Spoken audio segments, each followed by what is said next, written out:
friends, Heidi here from Rain Country. God is good all the time, and I'm here today to talk about cooking with flowers.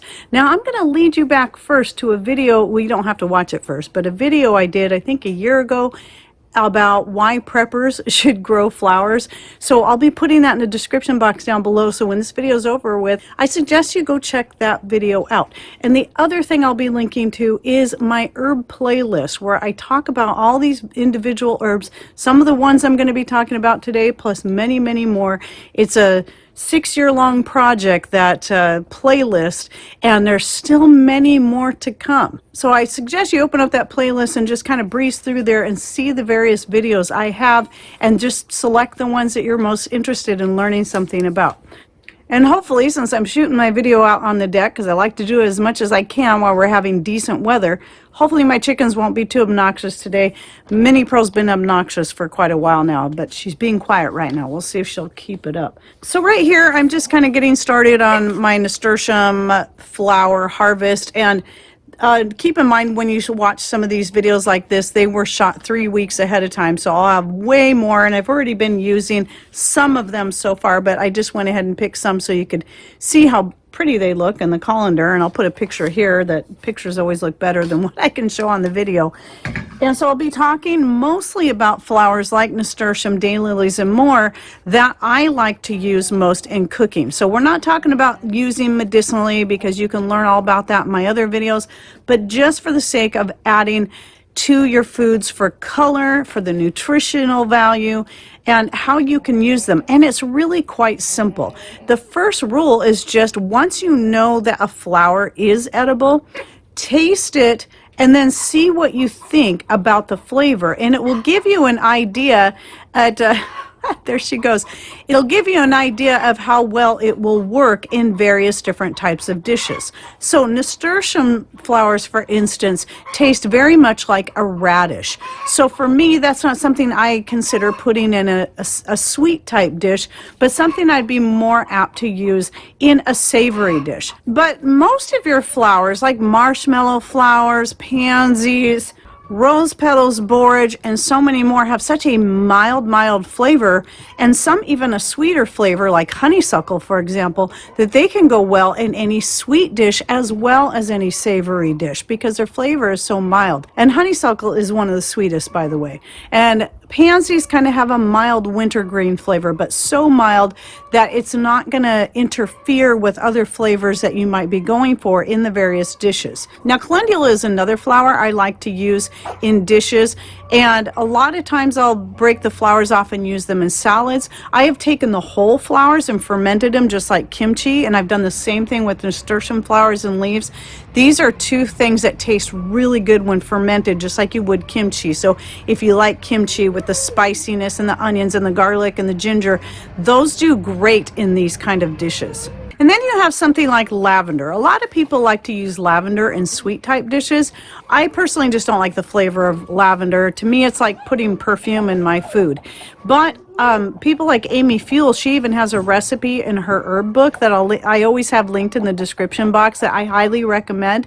She has a recipe for bread, a sweet bread that she adds lavender to, and some people like to use lavender in lemonade, so they'll make a lavender lemonade. And then there's things like dandelions. Dandelions go well in any dish. Now, dandelions and calendula both, not only do I like to add the petals to salads, I like to break those petals off and put them in breads. I've add them to my homemade tortillas. It adds a little color, adds a little more nutrition, it just makes it interesting, and as a way to just use those things up. And that would apply to any bread, any of these flowers in any bread, but especially those things that have small little petals that you can just throw in there fresh. And usually when I do that, I'm using them fresh, but you could use them dried as well. Chicory flowers, and I mentioned marshmallow and rose petals, are also great examples. Now, most of these are very great in salads. So fresh salads, like nasturtiums, I love in salads, and borage flowers I really like to add to salads because they add that blue, and chicory would do the same. I haven't tried using my chicory flowers in anything yet. The first couple years about collecting the seed. So I plan to try that more in things. So I can't verify for the flavor on that. Daylilies are excellent. They have such a wonderful flavor and a nice crunch to them. And tonight I am actually going to be using them as in a vegetable side dish for the first time. Normally I've added them to salads or just eaten them fresh off the plant. I love daylilies. In fact, I just did a video on the benefits of daylilies that I'll link to down below, and gave some other ideas of how you can use them. But daylilies and squash flowers, for example, are great ones to bread and fry. Now, I haven't done that yet either. I keep saying I'm going to, and then I never get to it. But you know how with squash flowers, you get all those male flowers coming in first, and you get a lot of them. Maybe you don't even have your female flowers yet. Well, you can use those. You can take that male flower off of there and just cook it up right away, and that's another one that people really like to bread and fry. But I've also used nasturtiums in stir fries and a few other flowers, but nasturtiums especially. So I have a picture right here of like a stir fried rice I was making where I added the nasturtium flowers. So this is a time of year I really start, whenever I'm doing any of my stir fries, I'll be adding nasturtiums in there or any other flower that's ready at the time. Pansies as well can go well in anything, but of course one of my favorite things to use pansies in or violas is in salads, because along with the borage flowers you can just add so much vibrancy, so much color to your salads by doing that. And to me it makes it taste even better, having that color, because that's a part of the eating experience, is having things that look pretty too. It just seems like it really enhances the flavor of the food, even if it's all just in our head. And so I mentioned ferments, any kind of ferment. I've actually used rose petals in making a mead before, not by themselves. I usually combine them with another fruit. So I know I did one year a plum rose petal mead. So any of your flowers that you think would be good in something like that, consider fermenting them in that way.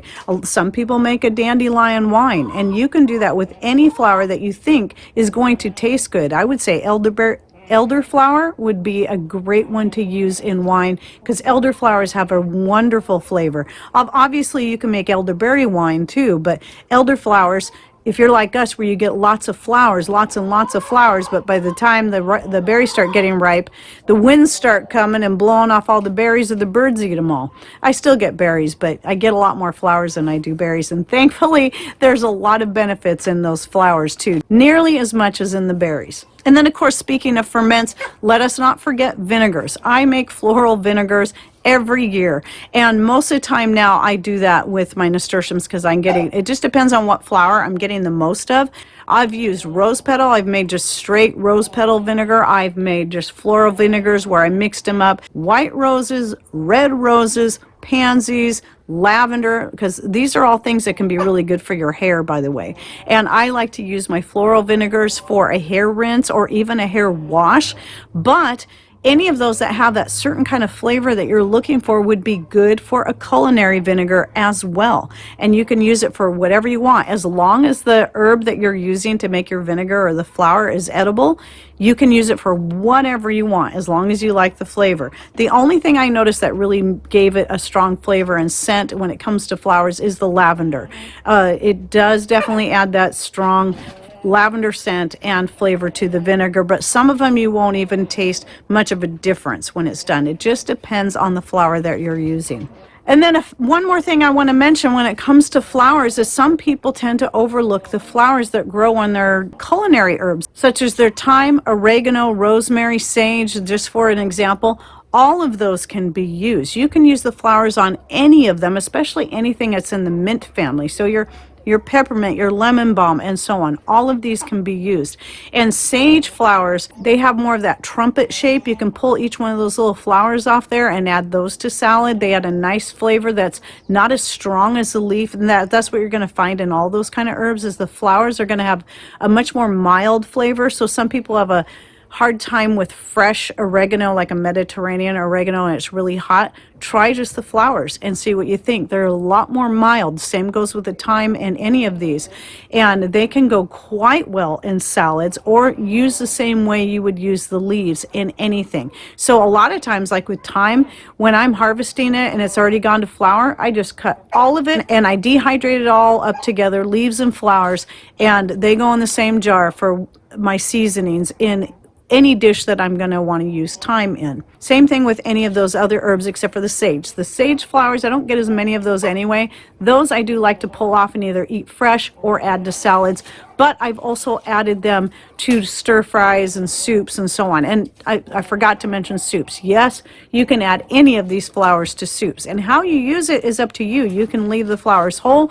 You can break them up and just pull the petals off. With your things like your lilies, obviously, you're going to want to break those up smaller to use them in whatever, because otherwise you just got this whole big gigantic flower sitting in your food. Anyway, a lot of it comes down to you just being creative. As long as you know it's edible, and if you're unsure, if you're growing a flower that you don't know, let's say you're growing hibiscus and you're just learning about it and you don't know if it's edible, look it up. You'll find, just like the marshmallow, because marshmallow is a hibiscus, it is edible, and find ways that you can start utilizing it. Again, taste the flower fresh first, and then it will give you an idea because of the flavor. Some flavors can be pretty strong, like the sage flower is definitely stronger in comparison to other types of flowers, like a marshmallow that hardly has any flavor, or a pansy flower.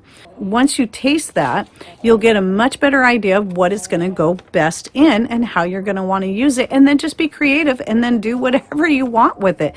And that's the thing, you know, there's so many ways that we can add beauty and color to our food and make the most out of the things we're growing, even if we think we're just growing it for their beauty. Like a lot of people will grow pansies and nasturtiums because they add so much color to the garden, but they can also add so much color to your meal as well as nutrition.